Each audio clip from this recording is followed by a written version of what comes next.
Bienvenidos al curso de cálculo vectorial y continuamos entonces hablando de campos conservativos. Y fíjense que en el video anterior terminamos con un ejemplo de un campo que no era conservativo. Vamos a ver un ejemplo de un campo que sí es conservativo. Supónganse este campo f de x y definido como x más y cuadrado, 2xy.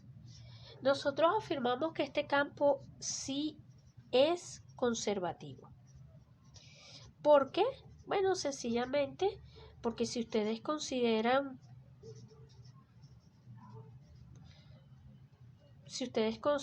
la función f de xy definida como x cuadrado entre 2 más x por y cuadrado, se tiene que el gradiente de esta va a ser igual a esta.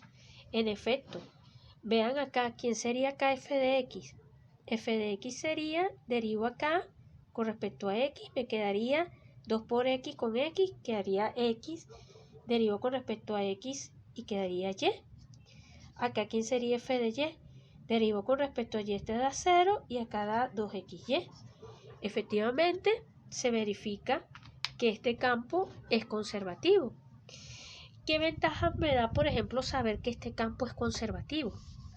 Bueno, eso me da ventajas porque, por ejemplo, si nosotros tenemos lambda, una aplicación, por decir algo, que une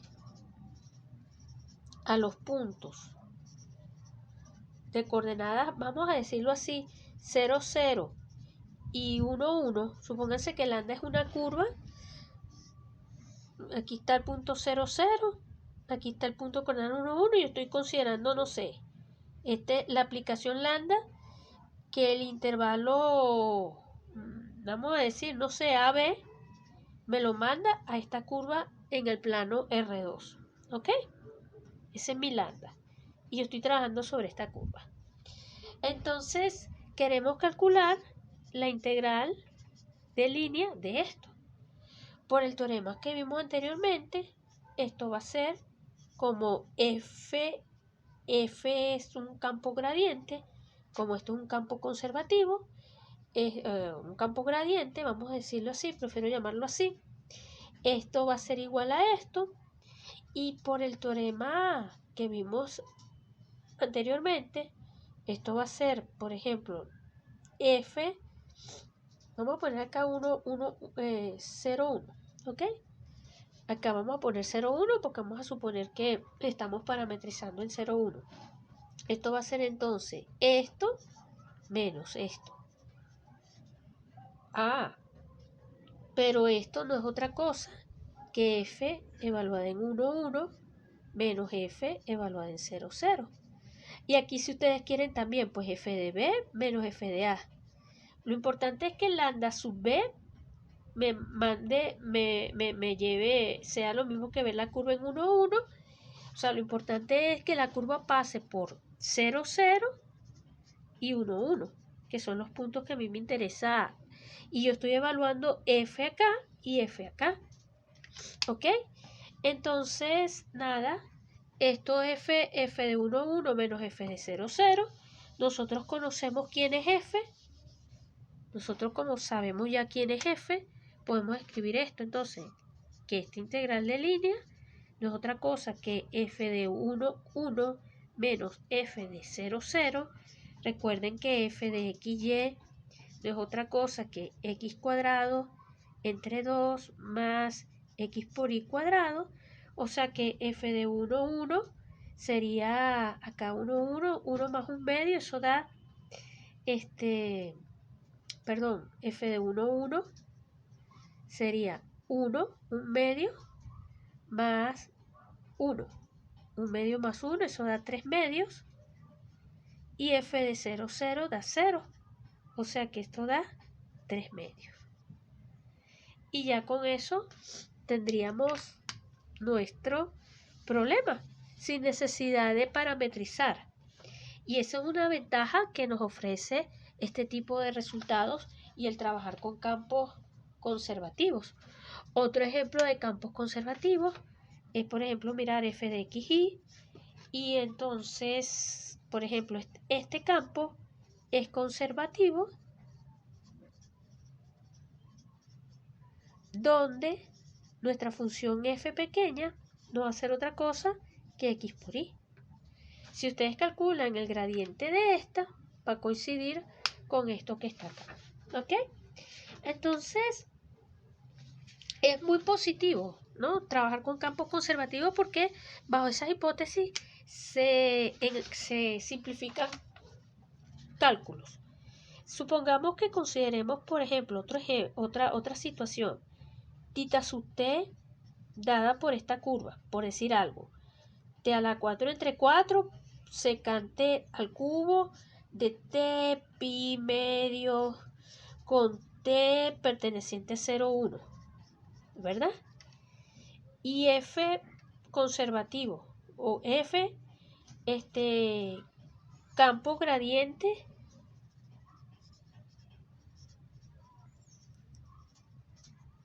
de f.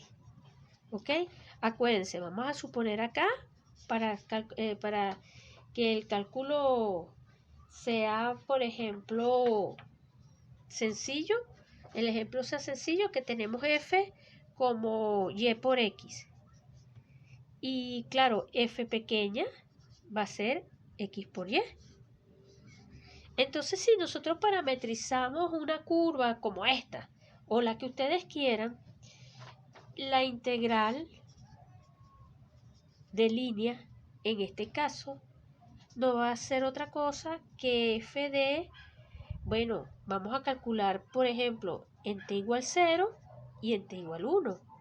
En t igual 0, según esta curva, esto me va, cuando t vale 0, esto me genera el punto de coordenadas, secante, esto me genera el punto de coordenadas 0, 0. O si ustedes prefieren, vamos a decirlo así, tita de 0 vale 0, 0. Y en t igual 1, tita sub 1, evaluando acá, genera el punto de coordenadas 1/4, 1. ¿Ok? Entonces, esto sería f de 1/4, 1 menos f de 0, 0. Ese sería el cálculo que tendríamos que realizar. Y utilizando quién es f pequeña, sustituyendo, esto simplemente nos va a dar entonces 1/4 menos 0, que es 1/4. Entonces fíjense que, por ejemplo, en el caso de que los campos sean campos gradientes, el cálculo de las integrales de línea, conociendo quién es la función de potencial, es bastante sencillo. Ahora bien, ya para ir cerrando este tipo de temas, supongamos, vamos a trabajar por un momento en R2, que tenemos f definida de R2 en R2 conservativa. Vamos a suponer que este es un campo gradiente. Así, existe f de R2 en R, insisto, tal que se cumple esta identidad. Esto significa que si yo le doy notación a f tiene coordenadas mn, m y n dependen de x, y, vamos a decirlo explícitamente, m de x, y n de x, y, entonces vamos a obtener que la derivada parcial de f con respecto a de x tiene que ser igual a m, y la derivada parcial de f con respecto a de y tiene que ser igual a n, porque esta identidad implica que estos dos vectores sean iguales, y coordenada a coordenada se tiene que cumplir esto que está aquí, ¿verdad? Ahora bien, por eso es que hay que pedir más propiedades sobre las funciones. No nos basta que la función sea continua, necesitamos que la f grande sea de clase mínimo, clase C2, C1, C2. ¿Para qué? Para lo siguiente. Ahora, si nosotros miramos las derivadas cruzadas de x de y, por eso es que vamos a pedir que f grande sea de clase C2. Esto es la derivada con respecto a de y de m. Y la derivada cruzada de y de x, esto es de n de x. Tenemos eso, ¿no?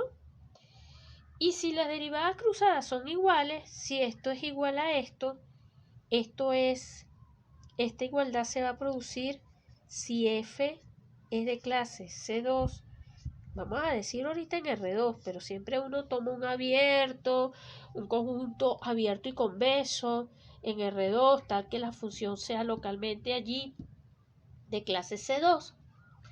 Entonces podemos concluir lo siguiente. Vamos a concluir que la derivada parcial de m con respecto a di va a ser igual a la derivada de n con respecto a dx. Y esto nos da una condición necesaria para saber si el campo es conservativo. Es una condición necesaria. Ojo, cuidado, no va a ser suficiente, pero sí va a ser, esta es una M, sí va a ser una condición necesaria. ¿Cómo se usa esto? Bueno, un ejemplo. Supóngase que tenemos este campo f de x y definido como x más y, y. Este campo no es conservativo. ¿Por qué? Porque cuando ustedes miran, identifican m con x más y, identifican n con y, entonces la derivada parcial de m con respecto a di da 1, pero la derivada parcial de n con respecto a dx da 0. ¿Ok? Disculpen. Esto implica que como estas dos cosas, estas dos derivadas son diferentes, entonces f no va a ser conservativo. Si el campo es conservativo, estas dos derivadas tienen que ser iguales. Si estas dos derivadas son diferentes, entonces el campo no es conservativo. Eso es lo que estamos concluyendo con este tipo de resultados. Y ya para cerrar este tema, volvamos al ejemplo que habíamos estudiado en un video anterior. ¿Se acuerdan de este campo? F de xy igual a menos y entre x cuadrado más y cuadrado, coma x sobre x cuadrado más y cuadrado. Habíamos visto que f no es conservativo y habíamos verificado que este campo no es conservativo porque su integral sobre la circunferencia, sobre los círculos, sus integrales de línea son distintas de 0.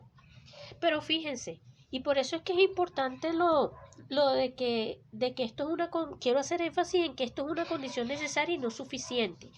Porque fíjense que este campo no es conservativo, pero no obstante, cuando ustedes calculan, o sea, permítanme, si identifican, si denotan por m de xy a menos y entre x cuadrado más y cuadrado y toman como n a la función x entre x cuadrado más y cuadrado y realizan las derivadas, observarán que la derivada con respecto a di de m nos va a generar esto, y cuadrado menos x cuadrado entre x cuadrado más y cuadrado al cuadrado. Esto es por la regla del cociente, porque si ustedes derivan con respecto a y, esta derivada por esta sin derivar menos esta sin derivar por esta sin derivada sobre esto elevado al cuadrado nos genera este factor. Pero esto va a ser igual a la derivada de n con respecto a de x por el mismo argumento, por la regla del cociente. Entonces aquí se ocurre lo siguiente. Tenemos un campo f no conservativo,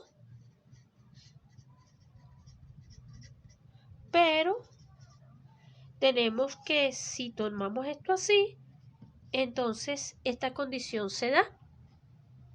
¿Ok? ¿Qué es lo que está fallando acá?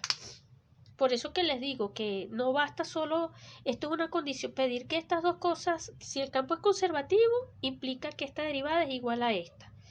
pero no es una condición suficiente porque en este tipo de problemas necesitamos también estudiar cómo es la región.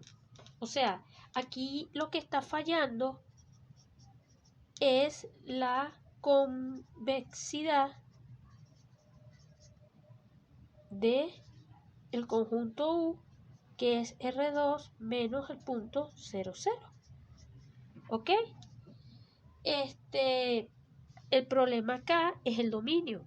Por eso es que en un video anterior yo les había planteado de que es importante que la función f esté definida de U en R, pero que este conjunto sea no solo abierto, sino sea abierto y además vamos a pedir que sea simplemente con eso. Y para no entrar en consideraciones topológicas, que eso está en los videos de análisis, pues es pedir que el conjunto sea, vamos a pedir un poquito más, que el conjunto sea convexo. ¿Ok? ¿Con esto qué quiero decir? Con esto lo que garantizo es que no ocurran situaciones como la anteriormente planteada. Y intuitivamente hablando, nosotros lo que estamos pidiendo es que nuestro conjunto U, si estamos por ejemplo trabajando en R2, U tiene que ser algo como esto. Esto es convexo, esto también lo es. Pero algo como esto, imagínense un conjunto como este, o sea, estoy considerando la región que está dentro, estoy considerando esta dona, esto que está acá, o esto que está acá. Estos conjuntos son no convexos. ¿Qué define un conjunto convexo? Un conjunto convexo es aquel tal que no importa qué pares de puntos yo considere dentro del conjunto, toda poligonal va a estar dentro del conjunto también. Por ejemplo, yo puedo agarrar un puntico acá y otro puntico acá y este conjunto no va a ser convexo porque esta poligonal se sale de mi conjunto U. Entonces, en conclusión, para este tipo de resultados, de trabajar con campos conservativos, etc., también es importante la topología del dominio de la región y, por supuesto, las propiedades que tenga el camino o la trayectoria que estemos considerando. Pero, ¿cómo se calcula? Y en eso vamos a hacer un ejemplo. ¿Cómo se calcula, por ejemplo, CAF X, Y, Z de esta forma, ¿no? 3y más 2z cuadrado, 3x y 4xz, ¿verdad? Tenemos que f definida de R3 en R3 es conservativo si existe f pequeña de R3 en R tal que el gradiente de esto, perdón, de esta es igual a esta.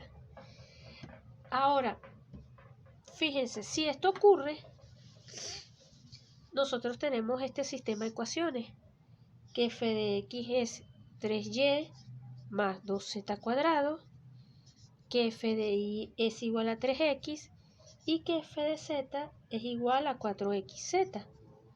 ¿Ok? La pregunta es, ¿cómo tiene que ser la función f? ¿Podemos calcular la f? Bueno, tenemos la f grande, vamos a buscar la f pequeña. Entonces, para buscar la f pequeña, partimos de este sistema de ecuaciones. Lo primero que vamos a hacer es integrar respecto a la variable y.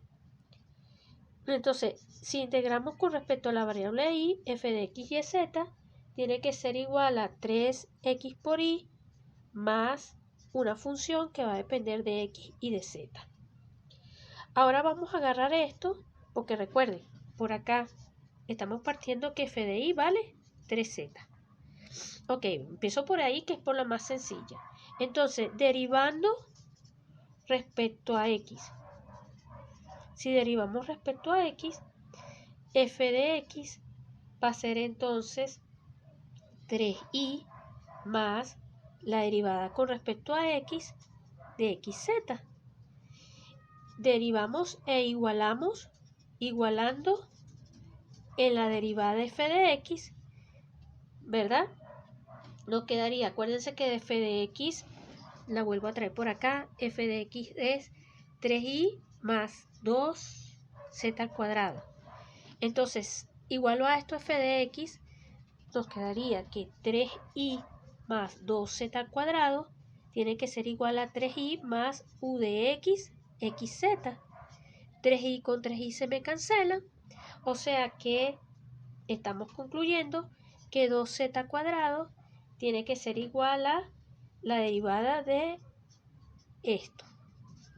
Ok, ahora vamos a usar la otra ecuación. ¿Cómo usamos la otra ecuación? Ahora, integramos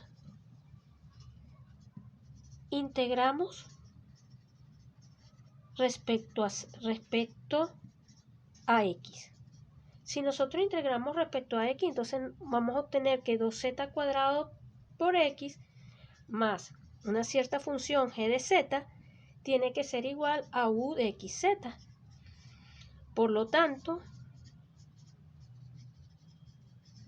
¿ok? La función f de x, y, z tiene que ser igual a 3xy más 2z cuadrado por x más g de z, sustituyendo. Y ahora, derivando respecto a z, nos vamos a obtener que f de z va a ser igual entonces 4z por x, porque esta se me cancela, más g' de z. Pero ¿quién es f de z? Recuerden quién era f de z. F de z era 4x por z. Entonces, igualando estas dos, esto se cancela con esto. Esto implica que g' de z vale 0 y esto implica que g de z es constante. Permítanme, disculpen que me desenfoqué. Y entonces ya para cerrar, ¿qué vamos a concluir? Estamos concluyendo entonces que mi función f de x, y, z va a ser igual a 3x por y más 2z cuadrado por x más una cierta constante k con k perteneciente a los reales. De esta manera, a partir del campo gradiente, hemos calculado la función de potencial.